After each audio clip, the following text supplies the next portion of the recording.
Sungguh-sungguh Allah sangat ridho ketika seorang hamba itu makan, makan ketika sesuap nasi dia muji Allah, ketika minum seteguk nasi dia muji Allah. Itu kalau orang diridhoni Allah itu wali betul. Itu untuk jadi wali itu gampang. Kamu makan ridho, kamu ninjak buminya Allah ridho seneng, kamu hidup keseharian aman seneng. Nah ini supaya sampai kita semua ngaji betapa panduan Rasulullah untuk menggapai ridho Allah itu banyak yang keseharian sekali. Saking kesehariannya banyak dalam hadis dan itu sahih. Nabi menyebut hal-hal yang keseharian. Hatta ma tas'alu fi fimra'atika. Kamu punya uang kemudian istri kamu bisa makan itu ibadah. Bahkan sebagian ibadah itu dicontohkan Nabi yang akhirnya diprotes sahabat.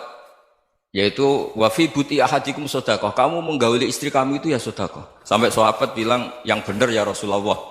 Ayati ahaduna syahwatahu wa huwa lahu ajrun. Masa urusan biologis, urusan syahwat kemudian dia dapat pahala. Nabi menjawab, alai salawadu'aha fi haramin akana alaihi wisrun. Bagaimana kalau dia meletakkan ke yang tidak benar itu kan dosa.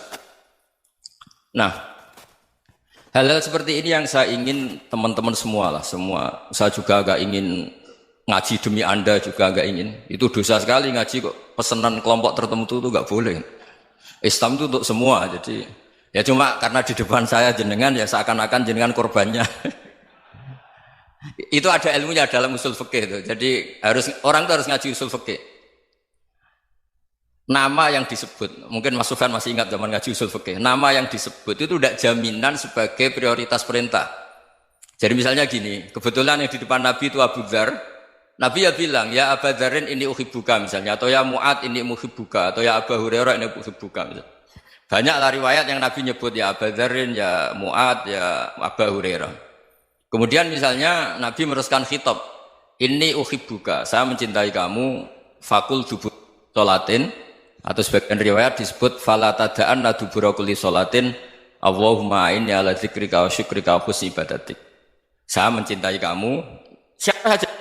Mu'ad bisa, Abu Dzar bisa siapa? Saya mencintai kamu, mohon kalau habis sholat kamu jangan lupa wiridan Allahumma a'inni ala dzikrika wa syukrika wa husni ibadatik. Ya Allah, tolong kami permudah supaya mudah ingat engkau. Anda tidak bisa mentang-mentang, wong nama saya Parmin, nama saya Purnomo, itu yang diperintahkan Mu'ad misalnya. Jadi yang disebut satu, tapi khitab itu untuk siapa saja. Saya teruskan. Jadi saya mohon semua kita melakukan kebaikan itu kalau dalam kaidah fikih disebut al yakin la yuzalu bisyak. Banyak kebaikan yang kebenarannya itu 100%. Tidak punya efek samping ke pihak lain, ke kelompok lain, ke komunitas lain. Itu tadi misalnya Anda makan dan itu murah sekali, hanya butuh satu piring. Setiap punyaan kamu muji Allah, setiap minum kamu muji Allah. Itu redaksinya Rasulullah SAW disebut Allah sangat ridho ketika seorang hamba makan, kemudian dia memuji Allah. Atau minum, kemudian dia muji Allah. Logikanya gampang, negara seperti ini yang kamu harapkan bentuknya kayak apa, mertua, ipar, komunitas, tetangga. Itu nyata terjadi itu kan belum pasti. Sementara yang mesti terjadi adalah kamu butuh makan, kalau tidak mati. Butuh minum, kalau tidak mati. Butuh bumi yang nyaman ditempati, kalau tidak kita juga mati. Sebab itu Allah kalau menyebut nikmatnya itu hal-hal yang keseharian. Alladzi at'amahum min ju'. Allah itu siapa? Allah itu yang menciptakan kamu bisa makan. Tidak berlebihan. Allah itu yang menciptakan kondisi sosial itu ideal. Zaman Nabi itu ya ada orang munafik. Orang-orang pilihan Allah itu juga diuji orang sekelilingnya yang macam-macam. Semua diuji sesuai konteks zaman dan waktu. Nah, tapi ada ibadah-ibadah yang selalu disarankan Nabi. Sampai Nabi itu pernah ditanya, ayul Islam ya khairun ya Rasulullah, Islam terbaik itu gimana? Jawaban Nabi itu unik. It'amut to'am. Islam terbaik itu ya makan-makan, santai-santai. Ketika Allah menyebut beberapa kebaikan, falak tahamal aqobah wa ma adrokan apa? Mal aqobah. Terusannya apa? Fakku raqobah. Terusannya apa? Au it'amun fi yaumin di masubaya. Atau acara makan-makan itu juga Islam. Kenapa? Ya bayangkan kalau tidak ada makanan, kita mati kan? Kondisi sosial tidak ideal itu Anda masih gak apa-apa. Tapi kalau Anda tidak makan, Anda tidak minum, Kamu punya istri cerewet masih bisa hidup, punya mertua cerewet masih bisa hidup. Tapi kalau tidak makan bisa mati. Berarti penting mana istri sama makan? Penting mana? Makan. Semoga istri Anda dengar, nanti kamu disuruh makan tapi pulang deh. Itu kalau dibahasakan makan masih memahami. Penting mana nasi satu piring dengan istri. Nggak ada nasi mati, nggak ada istri belum mati. Penting mana? Gak berani jawab kan? Nah, ternyata Anda ada garang kan di depan istri. Jadi saya mohonlah, mungkin Mas Sufyan Sauri tadi yang bisa bantulah. Teman-teman tuh ngaji yang keseharian saja. Karena kita nyari ridha Allah itu berdasar firman Allah. Dan firman Allah itu menyebut keseharian tuh riang, gampang.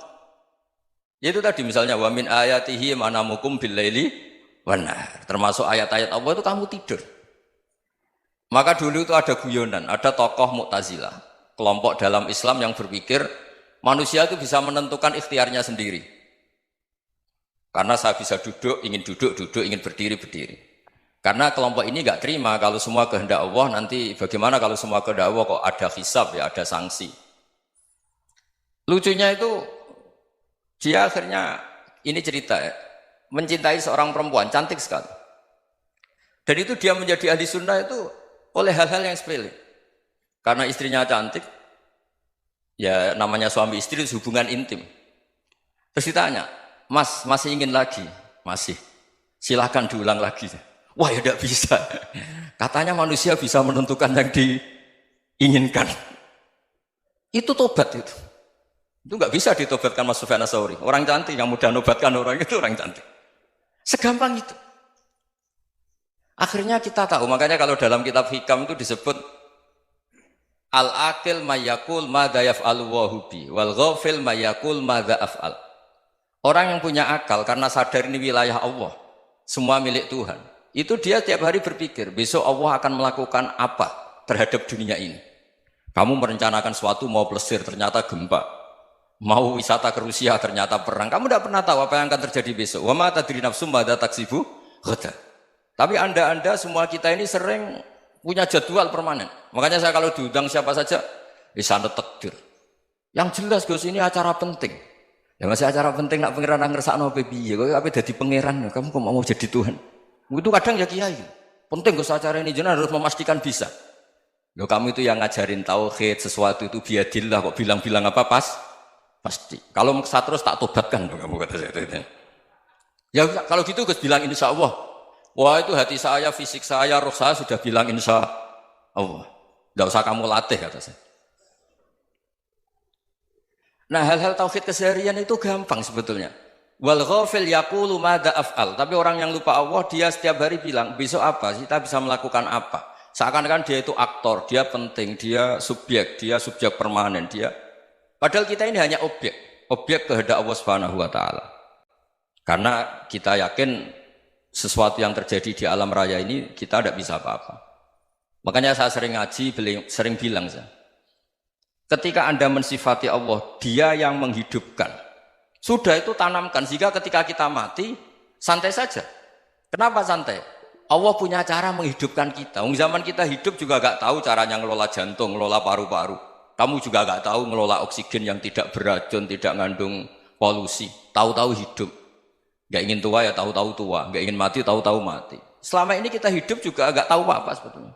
Hanya gaya tok, punya jadwal, punya planning.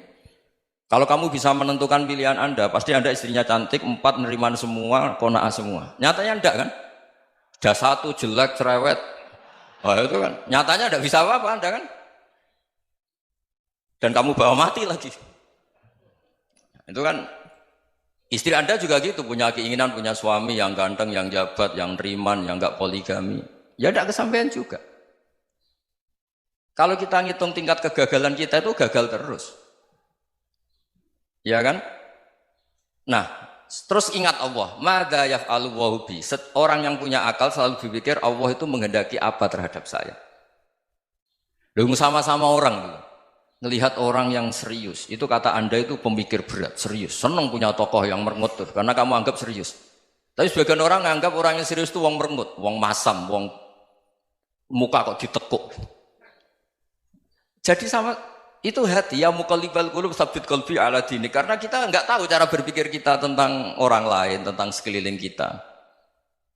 Misalnya kita orang baik yang jenis ngrumat fakir miskin. Ada orang bangun masjid mewah itu janggal.